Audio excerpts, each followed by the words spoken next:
This video is brought to you by CoolStuffInc.com and GatheringMagic.com, your place to explore the game.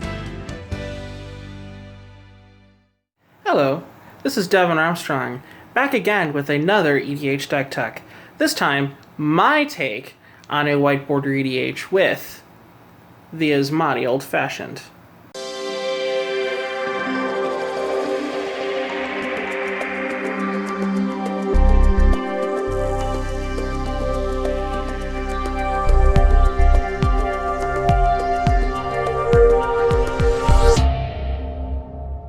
Hello everyone, this is my Asmadi Old Fashioned original EDH General all white border EDH deck. Longtime viewers of CMDR decks will know of the Star game played by Uriah and his friends, and his own Palladium Wars all white border EDH deck, of which he put on this channel, I believe about a year ago. This deck is my own exploration of that deck building limitation, and I have to say it's been so much fun to build and so much fun to play. So let's start with talking about the General, who is of course one of the 5 original Elder Dragons that the format used to be built around. He is Jund. He's so 2 black, 2 red, 2 green for a 7/7 flying dragon. During your upkeep, pay Jund or sack him, and he has ultimate fire breathing, so I can pay any of my 3 colors of mana to pump him +1/+0 until end of turn, which is great because he is my main win condition for this deck, so being able to turn that turn 3 clock into a turn 2, or if I have enough mana running, even possibly a turn 1, is pretty exciting. And of course I've got it signed down here by Jimmy Wong from PAX East this year, which is really exciting. Thank you, Jimmy Wong, for that. So we'll just get right into the mana base. I'm running 6 mountains and 9 forests, and as you can see, all of the artwork for my basic lands are the same. I worked really hard to make that happen. I'm really excited to be able to do that. And of course I have 10 swamps. The swamps are very important because I have another card in here that has an upkeep cost as well. That's pretty color intensive for black, so that is why I run more black than the other 2 colors. Also, because I only have 1 dual land, and that is this Taiga right here, so I run that. And I run both of the allied color comes into play tapped lands from 8th edition, so I've got Shivan Oasis and Urborg Volcano. I run both allied pain lands in Sulfurous Springs and Karplusan Forest. And I have City of Brass to tap for any of the 3 colors I need. Now, in old white border Magic, I don't have a lot of non-basic lands to choose from, but I did want to go ahead and like Uriah, throw in the Urzatron. There's been a few times where I've wished that it's been a colored land, but it hasn't been, by and large, too much of an issue to have these, and there's been once or twice where I've been able to get the Urzatron out, usually off of Demonic Tutoring for the 3rd piece, and I can say that I've definitely appreciated having that extra mana when it's been online. So, got those, and of course I've got my non-basic land hate in Strip Mine, a main land in the form of Mishra's Factory, and I got a couple of utility lands here. I've got Safe Haven to exile a creature I control under it, and then sacrifice a Safe Haven to return them to play. I can put Vaevictis Asmadi under here, so I can avoid having to pay that rather intensive commander tax on him. Unfortunately, this does make Safe Haven a really tempting strip my target for somebody else, so I don't do that all that often. But it's still a nice card to have in a pinch. And I have Ice Floe as a kind of budget Maze of Ith that taps down non-flying creatures your opponents control. For my ramp, I've got everyone's favorite in Sol Ring. And I've also got Mana Vault, Fellwar Stone. When I'm playing Jund, I feel reasonably certain that in my usual 4 to 6 player pods, there's going to be at least one of my colors this will tap for. So I'm generally pleased with that. And now that the commander rules allow me to make any one colors of mana, I can still use that, which is nice. So, plus it's a two cost mana rock, which is always nice. Then I run the 3 diamonds in Fire Diamond, Moss Diamond, and Charcoal Diamond. I also run Mana Flare because I want to get Vaevictis out as soon as possible, so being able to flare him out is really good. And in White Border, there aren't a lot of tutor effects for lands, so I got to run what I have. So I've got Rampant Growth and Untamed Wilds, which will search for that Taiga if I want, as well the Wood Elves. Well, it's got a couple of sack effects. I've got Ashnod's Altar, of course, for that ramp, sacrificing one of my less good creatures for mana to be able to get him out, or just to save a creature. Ashnod's Altar is just so good. And of course, I've got Bloodshot Cyclops as another form of sacrifice. There's actually a really funny story with the Bloodshot Cyclops. I actually didn't have him in this build until a couple of months ago. I was playing a game with a friend of mine who has a Stang deck that is built to fling Stang at your opponents, and he had Bloodshot Cyclops in his graveyard. And I had a card that I'll talk about later called Ashen Powder, which allows me to reanimate a card from an opponent's graveyard. And I had Lightning Greaves, another card I will talk about later, and a 10/10 Rock Hydra. So what I managed to do was, my opponent was at 22. So I managed to attack my opponent with the Rock Hydra and another creature down to 10. And then I reanimated his Bloodshot Cyclops, gave it haste, and sacked the Rock Hydra to kill him.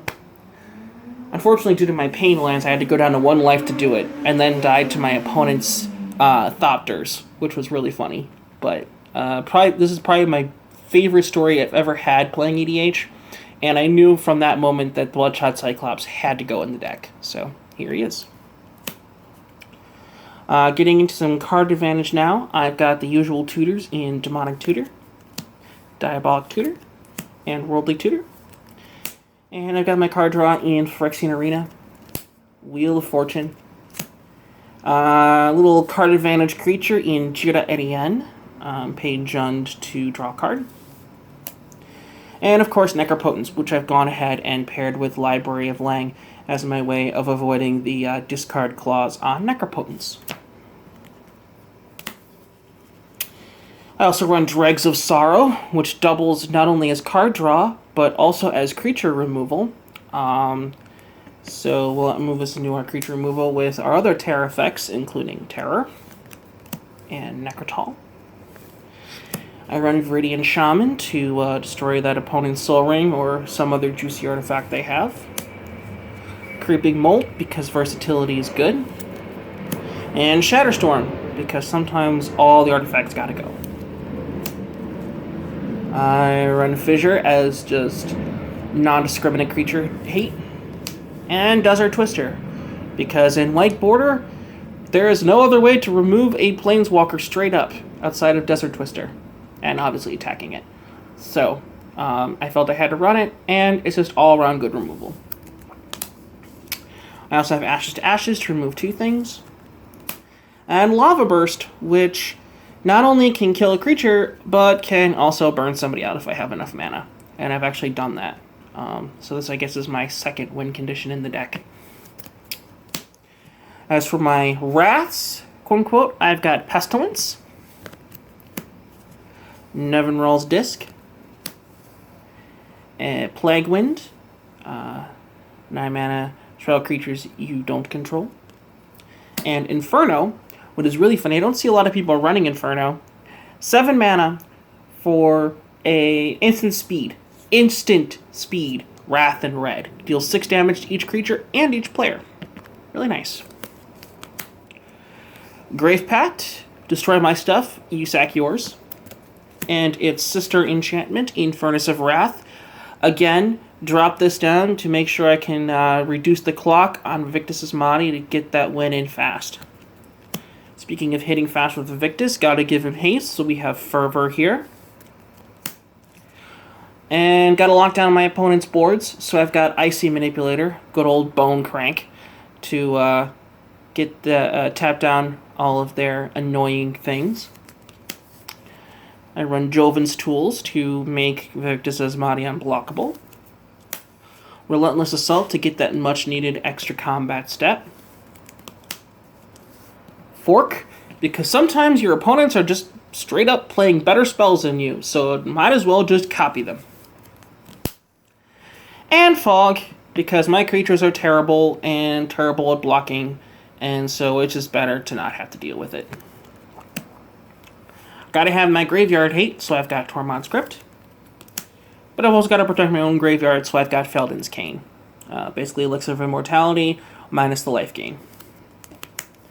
Moving into my reanimation, I've got, of course, the traditional Animate Dead. And Reanimate. And here's the Ashen Powder I was talking about. More expensive than the other two, and only hits opponents' graveyards, but still gets the job done. Another recent addition to the deck, I just added Anarchist. Comes into play, and this is basically a red Archaeomancer for sorceries only. Guy's Herald, make sure Vaevictis hits the board. Demonic Hordes, another recent addition. This is the one that has the intensive upkeep cost, the reason why I need more black. But it's a 5/5 demon that you can tap to destroy a land. So, pretty decent for white border at any rate. Hypnotic Spectre, just an annoying 2/2 that controls your opponent's hands. And puts in a lot of work. Dragon Engine, surprisingly good, I would say, in white border. Yeah, it can easily die to a lot of things, but it can definitely take a lot of things with it. And it's a good use of your extra mana. Just dumping all that mana into his bad fire breathing and getting him going. Pretty good. I've got Sentinel, just like Uriah does, which is without a doubt my favorite card in the deck. It's a 4 mana for a 1/1. But at any time, you can change, at any time after blocks, I guess. So I guess during your blocker step. You can change his toughness to 1 plus the power of target creature blocking or blocked by Sentinel. So he just blocks for days, which is awesome. We have Segir Vampire as a 4/4 flying for 5. Not great. He can get bigger, which is cool. He rarely does. But, you know, he's a body. He chalks out the board until Vaevictis hits play. So, he's pretty good. Shivan Dragon. 5/5 flying for 6. You'll notice I don't run too many red sources, probably. I should probably run 1 or 2 more. But, you know, gotta have that matching art. So, but, you know, you can still pump them up 2 or 3 times. Get them up to that 7 or 8 power, which is pretty decent. So, pretty good. Also, Italian. Gotta love that. Also, Italian will be relevant later. I've got Rox. I know his name is actually Rox, but I prefer to say Rox. He's a 5/5 for 6. Basically can't be blocked. You can still block him and kill him, but the damage will still hit you. And I can go ahead and regenerate him. And he's got his big brother, Thorn Elemental, 7/7 with the same ability. There's the Rock Hydra I mentioned. It's an X-cost Hydra. The wording on this is pretty great. So put X +1/+1 counters, in parentheses, heads, on Hydra. Each point of damage Hydra suffers kills 1 head unless controller spends red per head. During controller's upkeep, new heads may be grown for 3 red apiece. So basically what this means when you boil out the flavor here is he comes in with X +1/+1 counters. And whenever he is dealt damage, you remove a +1/+1 counter. Then during your upkeep, you can pay 3 red mana to put a +1/+1 counter back on. And you can do that as many times as you have red mana for. Not great, but he can get really big, and that's pretty cool. So, gotta run it.